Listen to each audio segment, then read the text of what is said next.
Ich wünsche euch erstmal einen wunderschönen Abend. And I'm going to talk in English. Wow, I haven't been online for quite some time, and I'm quite excited for this podcast episode because it is going to take you on this journey why I haven't been taking you to the places where I've been, and why still this podcast is alive, but it will have its own rhythm. And I'm very excited about that because this is going to be one of the topics I want to talk with you about today, which is the rhythm, the ebbs and the flows, and also in a little bit about this time quality and about the lens.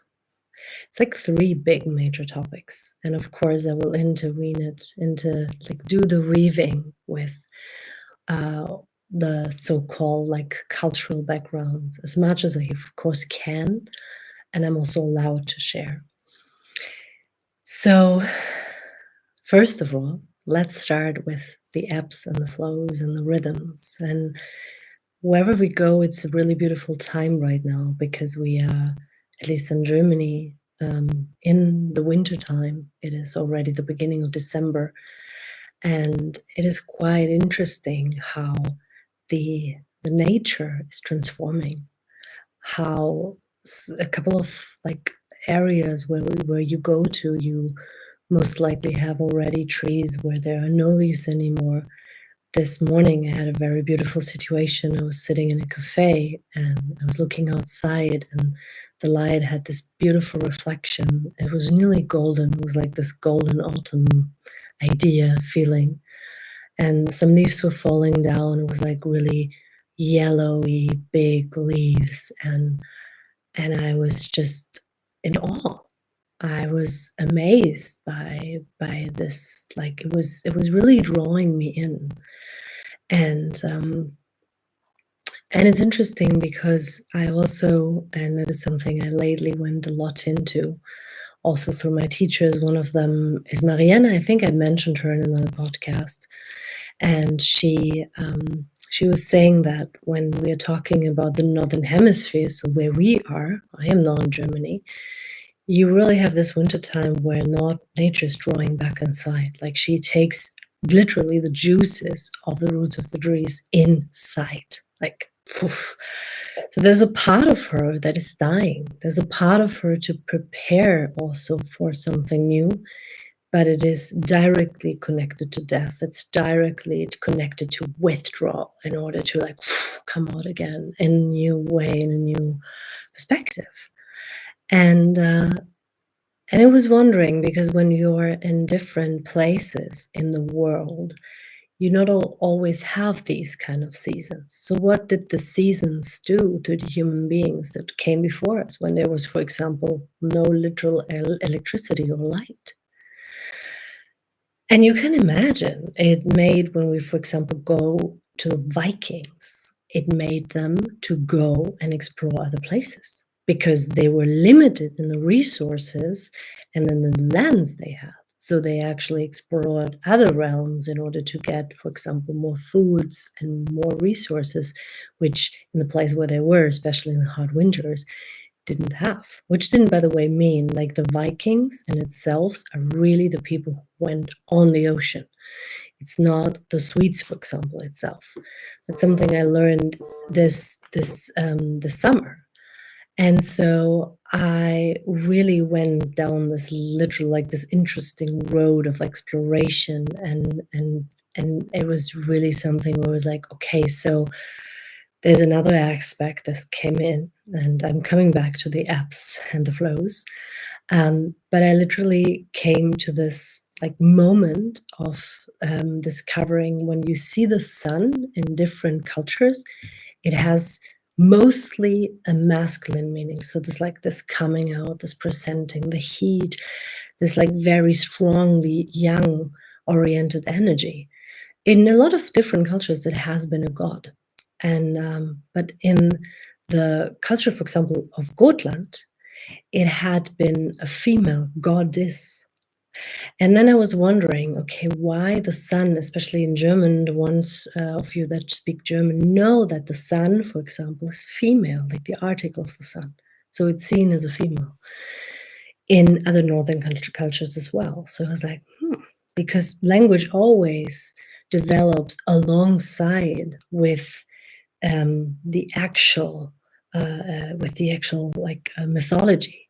So in that moment, I was like, interesting. So we are actually talking about a goddess in the northern cultures, and of course, because when I'm taking this expression for now, when I look from like a, let's say, northern hemisphere perspective, came out, she brought life. Without her, there was nothing.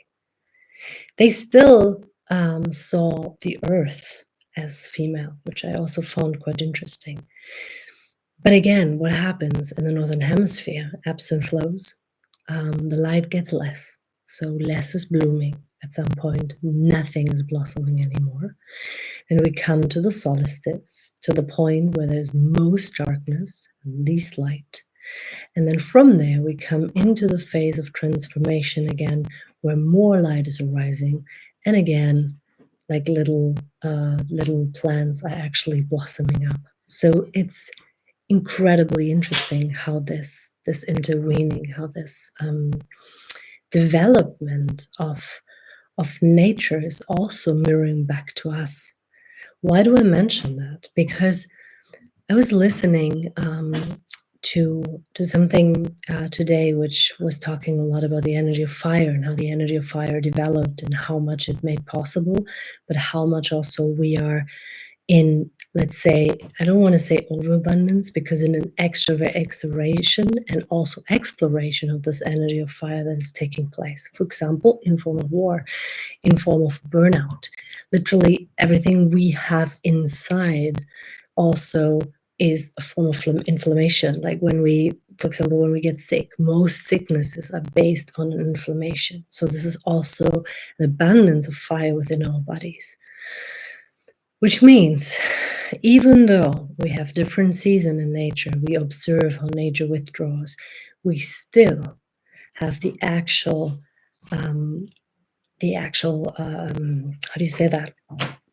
Like expectation that we still function the same way, even though it's winter time, even though maybe you sometimes get less energy in autumn, which doesn't mean that your mind is not capable to, but it's a normal reaction of taking yourself back to withdraw in order then to open up a new space of maybe new realms, new explorations, like more energy inside of you going out again. Like look at springtime, for example, when nature comes back and there's a lot of like sexual energy going on and the plants are connecting and the birds, and this is at something where nature's in its rhythm, but it's us human beings that are like, oh, whoa, whoa, no, like we gotta function. Like, I mean, look at this, we have technology which even gives us this opportunity to constantly be in this doing mode.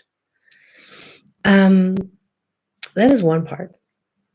And the other part, which I think I keep for next time, let's do that. I will like stay with this because I want to try to make the episodes smaller so you can kind of dive in and have something, you know, you can contemplate about, you can take on a journey with. And for me, like, of course, and there's another aspect to it, when we talk about cycles, when we talk about ebbs and flows, there are not only energy ebbs and flows, we also, when women, for example, when we have our moon, we bleed. There's phases when we don't bleed, but we are circling in 1 month through all the different seasons, which is incredible. Like when you think about it, we have this autumn phase with this winter phase. This is when we actually bleed, and then we go into spring again. Like, for example, I'm in spring right now, and then you come into the summer, which is best time to get pregnant. So we have also these flows within our cycles, which, by the way, doesn't mean that men don't have it. And even whatever sex you feel yourself drawn to or what you are, it doesn't mean that you don't feel these ebbs and flows. And it's important that we don't fight. Like oftentimes we have certain kinds of expectation, we have preferences. So we go with this part of like, okay, I like it more when I'm like this, which means you exclude the other, which means the other part, for example, a tiredness doesn't have space. What do you do when you like exclude tiredness? You give tiredness power. First of all, you suppress it, and then it comes out. And it's even when you think about rage, for example. And many people nowadays, which I also heard in this talk today, which was like, wow, everyone like feels like I can be righteous. I mean, come on, I'm righteous. There's a lot of things I'm righteous about. But what is the impact of your rage? What does it do to the person that is in front of you? And also, what is it doing to you? Like, how can you maybe differently transform the rage? And there's beautiful embodiment practices, breathwork practices. Like, there's so much out there right now, which I find quite interesting because we are in these practices going into our bodies and then bring it out in different forms. And you probably have felt that already. Sometimes you actually step up towards a person in a different kind of way, or find maybe other words, or transform the emotion because you give it emotion into something that actually is helping you much more, is nurturing you, but also the other person more. So oftentimes this rage, this like inner, like close to explosion, fiery, really heavy energy, which can also bring you forward a lot, is also something that can stop you, like bring you really, like completely block you even. So it is important to bring it out, to bring it into motion. But it doesn't mean that like rageousness and bringing out the fire, for example, through certain kind, even the verbal explosions, sometimes it can help. But think about everyone would put this rage in this form out. So maybe there's other ways, even through art, through expression. And this is interesting because then art comes in, which, for example, our ancestors, a lot of indigenous tribes already knew, like we need arts. We need the attending like certain kinds of ceremonies, coming together, tending of the fire, caring, coming together and like really facing each other and listening. There's a beautiful practice in curanderismo which is called plática, and plática is exactly that. Like we talk heart to heart. What does that even mean? And I can tell you something. It's for me a very subtle feeling because I feel, for example, more and more nowadays, if someone doesn't talk with me from the heart, it even exhausts me sometimes, to be honest, because we have so many shows and then we come back to the ebbs and the flows. Like we feel bad. Like let's say if we for some reason ashamed and it's an emotion you don't like, so you go with that emotion, let's say to an event. Most people have learned to not overplay that, but it's like, oh yeah, here I am. And what happens, and it doesn't mean that we go out and say like, I feel ashamed right now. It's more like, what does this emotion need? What does it really like? Can you attend to it? And we come back to this place of attention, attending, giving it care. Saying, I acknowledge you still. It doesn't mean that you don't exist. You are allowed to be. And here I am as this human taking care of you and holding you and presenting myself also to you. And it's something I personally love a lot. Like we have this opportunity. We have this opportunity to care for it. And I really want to just stay with that. I know I told you guys to pick up more different topics in the beginning today, but I want to stay today with the ebbs and the flows. And with this little possibility for you to discover your different phases, and also to discover why, for example, winter is, especially if you are in the northern hemisphere, is maybe hitting you so hard. What is that thing about winter? Because everyone is going in. Is that inward going something that makes you extremely uncomfortable? And wouldn't it still mean that you can, like, for example, invite people in? It's interesting because it's more like, it's like we are, instead of going out into cafes, etc., we are actually going in and open our homes, the places where we're supposed to be home. Was the other topic I wanted to go with you, land and home and roots. That's a topic for another podcast, but let's stay with this. Yeah, you open your home and you let somebody in, and this person is like, yeah, intimate. It's intimate. It's like, hey, it's my home. You're coming to my place. But isn't that beautiful to open these places up? And I literally, like, for me, this process of this podcast is extremely intense, because while you maybe see that the last episode was 3 months ago, I've had a process which was incredible, intense, beautiful, wild, hard. And I'm still keeping on exploring. I'm with my teachers. Bob, for example, is also one of them, and you know some of my teachers because I interviewed them. I still have the podcast episodes of Peru, where I'm still kind of looking when they fit in, because I kind of want to take you back on this journey of, like, hey, what can we actually learn through more attention, listening, embodiment, coming back to our bodies? Like, literally, this is like, with this we walk around, through connection, through learning to trust again.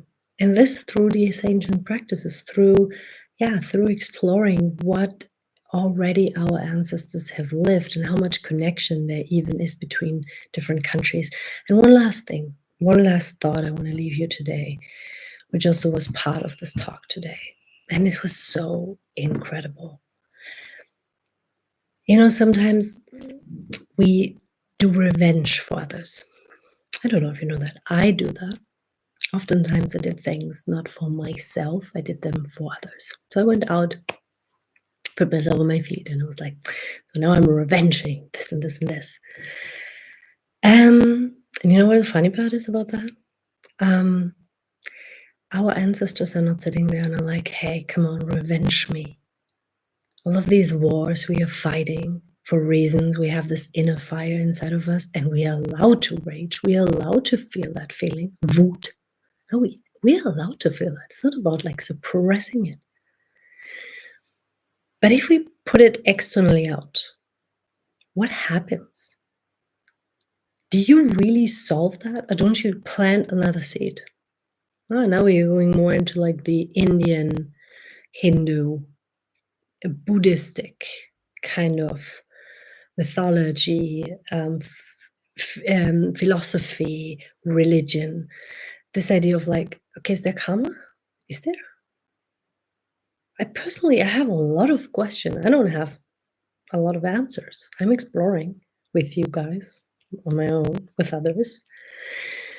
But there's this part where it's like we plant another seed for another rageous like spiral, and the next people are rages. And there's this part of like, I mean, what happens? It was Prometheus in the Greek mythology who brought the fire, and the goddess is then, how do you say that word? They punished him because he gave the humans a weapon that was like literally, I mean, they used it against each other. It was like for their good, to cook, to warm themselves, to have light, which is a beautiful element if you think about it. And now we are in this overload of fire, and we have forgotten also the sacredness of this element. So, to really think about it, when you have this fire inside, let's say through rage, how much does it actually help you when you bring it all out? And if there's a way that it needs to get out, how differently can you transform it? In order to still be able, you can place it. I'm not saying don't place it, but how do you place it? Communication comes in. I was telling you in the German episode that This is one of, like, I think one of my pillars is the part where communication comes in. This is one of the things that, I mean, literally, like, I think this is like my life work. How do we communicate with each other? Travels, cacao is my soul, food is like for my, yeah, the travels is for my mind, as well as the communication as well, because I feel like communication can go through so much, also subtly, like how we touch each other, and but then there is this level where we communicate with each other, and I have, man, learned so much how unfortunately messed up our communication oftentimes is how much we are willing to listen, how much we are actually willing to step back on the things we want to express, the way we do that out of this emotion. And then coming, like stepping back and being like, wait, what is this whole thing actually about? And especially when there's a lot of things that stored up from like past, past stories, like maybe with a partner, best example, kids, but you have to do friends, and to come back and be like, okay, what is this about? So I'm inviting you to explore that. I will try. I won't promise, because I will slowly come back to pick up different topics. This topic today literally is like our rhythms, our cycles, ebbs and flows, and then bringing the element of fire in and what it does to us. Because, by the way, the element fire leads also to the fact that in the wintertime we act as we act, because we have heat, so we can work at home, we have electricity, so no problem, the light is also working well, and which on one hand is amazing, and on the other hand, you see what is happening. We burn out. We are in a time where the fire is like up, feeded, by the way, through the element of air, which is our Aquarius age. So we need to settle it down, and we will need water, even though we come from the time of Pisces in the astrology year. There's different areas I'm also working with, but like it's interesting because it's all covering. Like if you look into gene keys, human design, astrology, like there's a lot of Kabbalah. It's covering. It's crazy. It's extremely interesting. Even like Mayan prophecies, it's like 2027. Everyone is talking about it, but they haven't been like communicating, sitting at a table all together. Maybe they did energetically. I don't know. But before I say something to that, I really want to say at that point, like, yes, we need a balance between the element, and starting with you, with us, to balance it down. Because with the water, we calm, the female energy, we calm this like young energy down. We refresh it, bring it back to flow. So my name is Kim. This is the podcast of Cosmos. This is today's episode. And I am looking forward to have you here again. With the time, we will probably find a specific time and place where I'm sharing with you. And I send you lots of love.